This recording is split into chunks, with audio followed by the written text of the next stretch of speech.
Hello students, today we'll solve the model test paper for UR80 PG, that is University of Rajasthan admission test for post graduation, जिसमें हम ABST के model test papers discuss कर रहे हैं. That is labour idle time variance is always adverse. ये क्या होता है? एडवर्स होता है. क्यों? लुक स्टूडेंट, सर्टेन प्रोडक्शन के लिए आपके बजटेड आवर्स फिक्स होते हैं, लाइक 3000 आवर्स आपने फिक्स कर दिए, बट लेबर ने कितना काम किया? 2800 आवर्स. तो ये जो 200 आवर्स है आप इनको चाहकर भी नहीं कम कर सकते हैं. तो ये क्या है? आपके आइडल टाइम है, तो इसका आपको पेमेंट करना ही होता है, इसलिए इसको एडवर्स वेरिएंस कहा गया है. इसका फॉर्मूला क्या होता है? Idle time multiply by standard wages rate. Next is audit mainly deals with vouching, verification and valuation of. देखिए कॉर्पोरेट एक्शन नहीं है, अकाउंटिंग बुक्स. आपने हमेशा पढ़ा है जो भी अकाउंटिंग बुक्स है उनकी वाउचिंग, वेरिफिकेशन और वैल्यूएशन किस में की जाती है? ऑडिट में की जाती है. तो इसका आंसर है accounting books. Next is as per the opinion of auditor the financial statement depicts. That means जो अंकेक्षक है उसकी सम्मति में वित्तीय प्रतिवेदन प्रस्तुत कैसे किए जाते हैं? Acceptable view? No. Reasonable view? No. वो हमेशा क्या प्रेजेंट करता है? अपना ट्रू एंड फेयर व्यू, सही व उचित राय. Next is which type of audit is conducted by the staff of the organization. किसी भी ऑर्गेनाइजेशन का स्टाफ अगर ऑडिट करता है तो वो क्या है? आपकी internal audit. Next is secretarial audit. That means in this audit we check the compliances with the provision of various laws and rules and regulations और maintenance of book. उनसे related आप जो भी compliances check करते हैं that is secretarial audit. Next is tax audit. It is a process of verification or inspection of accounts of taxpayer to confirm their adherence with the provision of income tax. That means जो income tax act के according आपके जो tax payer है उसका कितना tax बनता है, उसके लिए आप जो भी उसके अकाउंट्स ऑफ बुक्स का वेरिफिकेशन या इंस्पेक्शन करते हैं, that is tax audit. Next is cost audit. Cost audit means audit of cost accounts. जो भी आपने लागत लेखे बना रखे हैं उनका डीप चेकिंग, उनका वेरिफिकेशन और जो भी कॉस्टिंग टेक्निक्स आपने अप्लाई की है उन सब की चेकिंग करना, उनका इंस्पेक्शन करना किस में आ जाता है? कॉस्ट ऑडिट में आ जाता है. फाइन.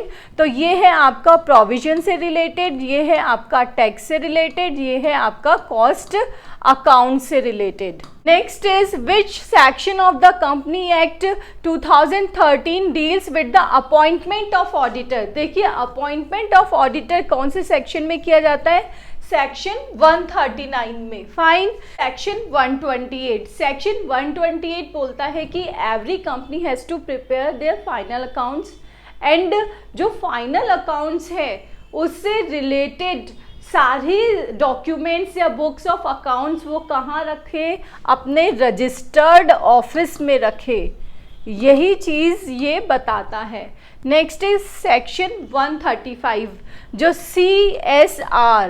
दैट मीन्स अगर कंपनी स्पेसिफिक नेटवर्थ का क्राइटेरिया क्रॉस कर लेती है तो उसे अपने यहाँ CSR को इस्टेब्लिश करना होगा. Next is section 138. ये रिलेटेड है आपका इंटरनल ऑडिट से. अगर आपकी कंपनी एक स्पेसिफिक क्लास में आ गई है तो उसको अपने यहाँ इंटरनल ऑडिटर अपॉइंट करना होगा. Next is a person shall be eligible for appointment as an auditor of a company only if he is. वो क्या होना चाहिए? फर्स्ट है हमारा he should be a chartered accountant. Second, अगर फर्म है तो फर्म के केस में उसके जो भी पार्टनर्स हैं वो क्या होने चाहिए, सीए होने चाहिए और उनको फर्म की तरफ से साइन करने की अथॉरिटी होनी चाहिए। तो ये 2 क्राइटेरिया आपके हैं। तो फर्स्ट है सीए, तो ये आपका आंसर है, इनको आप नहीं अपॉइंट कर सकते हैं। डिसक्वालिफिकेशन है एक ऑडिटर की। Next is as per the provision of company act 2013 the remuneration of first auditor of a company shall be fixed by. जो फर्स्ट ऑडिटर है उसका कौन फिक्स करता है, उसको अपॉइंट करते हैं बीओडीज। रिम्यूनरेशन कौन डिसाइड करेगा, BOD, board of directors. Next is unqualified report of the auditor is also known as अमर्यादित रिपोर्ट। वो क्या होती है, हमारी क्लीन रिपोर्ट होती है जिसमें ऑडिटर अपना ट्रू एंड फेयर व्यू प्रस्तुत करता है। फाइन। नाउ एडवर्स रिपोर्ट, इस रिपोर्ट में उसको लगता है कि कंपनी के जो अकाउंट्स हैं वो मिस स्टेट है या मिसलीडिंग है। जब वो सेटिस्फाइड नहीं होता है तो इस रिपोर्ट को हम क्या बोलते हैं, एडवर्स रिपोर्ट। डिस्क्लेम रिपोर्ट कब दी जाती है, जबकि ऑडिटर को सफिशिएंट मटेरियल प्रोवाइड नहीं कराया जाता है उसके इन्वेस्टिगेशन के लिए।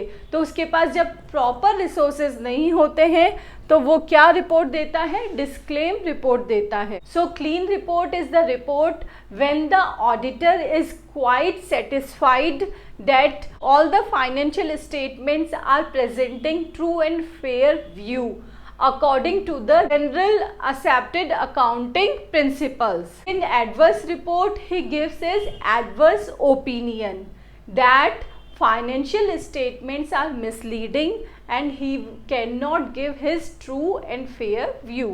Next is disclaimer report. Disclaimer report में वो disclaimer opinion देता है that he has no sufficient evidence for his investigation.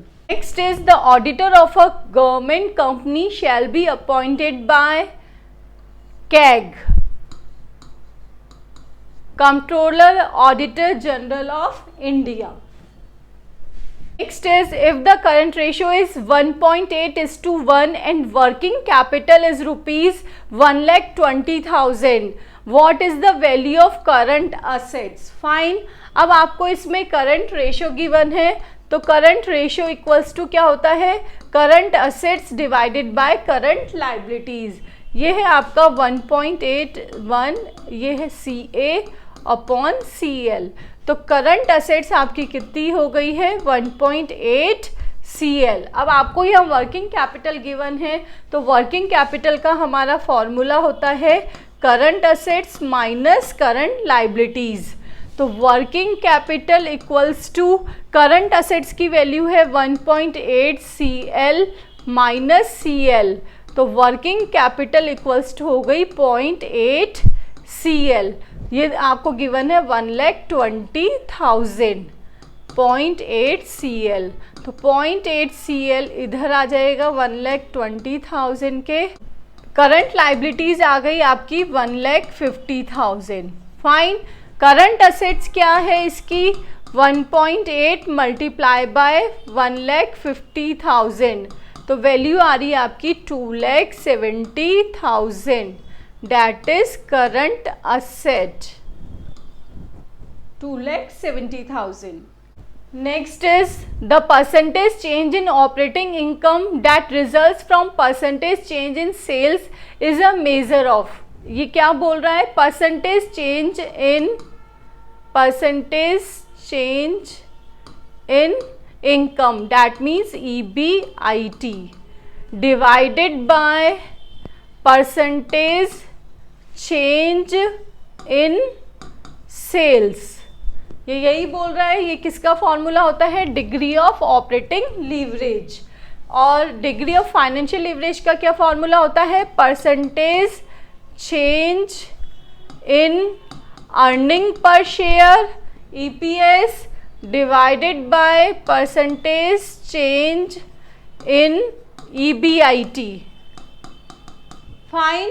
Degree of combined leverage का क्या होता है, DOL, degree of operating leverage multiply by degree of financial leverage. Fine. और break even point का क्या फॉर्मूला होता है? Fixed cost divided by contribution per unit. Clear है आपको चारों फॉर्मूले? इसका आंसर है first, degree of operating leverage, परिचालन उत्तोलक की मात्रा। Next is give the following earning before interest and tax ₹12 lakh, that is EBIT। Fixed cost है ₹18 लाख।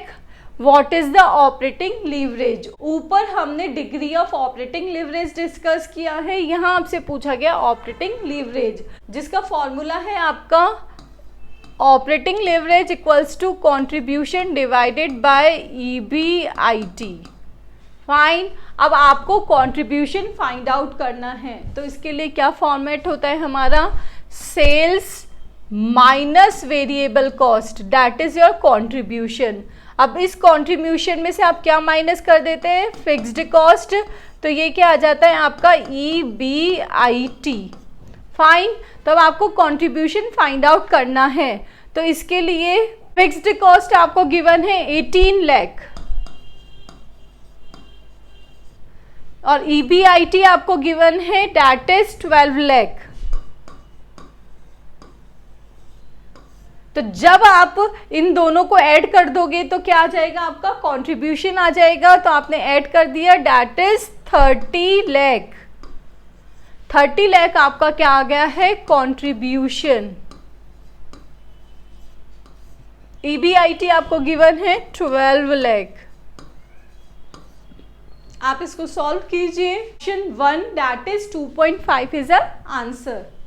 नेक्स्ट है Modi Miller approach of capital structure is similar to. Modi Miller किसके equal होती है? That is net operating income approach के। Next is quick ratio assumes that the following current assets will not be converted into cash at the time of paying current liabilities. That means अगर आपको quick ratio का formula आता है तो आप इसको easily sort out कर लेंगे। क्विक रेशियो इक्वल्स टू क्या होता है? करंट एसेट्स माइनस क्या करते हैं इसमें हम? Inventory divided by current liability. That means quick ratio का क्या कंसेप्ट है कि इसमें इन्वेंट्री को क्विक असेट नहीं माना गया है, लिक्विडेट नहीं माना गया है, कि वो जल्दी से कन्वर्ट नहीं होती है। तो इसका आंसर है stock in trade. Next is accounting standard for cash flow statement is. देखिए अकाउंटिंग स्टैंडर्ड से आपके 3-4 क्वेश्चन आ रहे हैं, इसलिए आप उसको अच्छे से प्रिपेयर कर सकते हैं। AS2 रिलेटेड है आपका इन्वेंट्री से। AS3 किससे रिलेटेड है? कैश फ्लो स्टेटमेंट से। AS7 रिलेटेड है आपका अकाउंटिंग फॉर कंस्ट्रक्शन कॉन्ट्रैक्ट से, CC। नेक्स्ट है AS9 है आपका रेवेन्यू रिकॉग्निजेशन से। Fine. Next is as per the SEBI guideline the cash flow statement is prepared in. जैसे कि हमने ऊपर देखा AS3 हमारा कैश फ्लो स्टेटमेंट से रिलेटेड होता है, तो उसमें क्या बताया गया है कि किस मेथड से करें? वो इनडायरेक्ट मेथड से प्रिपेयर करें cash flow statement. Next is management accounting is concern with the accounting information which is useful to management. This definition is given by, ये डेफिनेशन किसने दी है? रॉबर्ट एंथनी ने। आइडियल करंट रेशियो क्या है? 2:1। PE is known as price to earning ratio. Auditor is a watchdog, not a bloodhound. This quotation was given in case of, कौन से case में दी गई थी? Kingston cotton mills.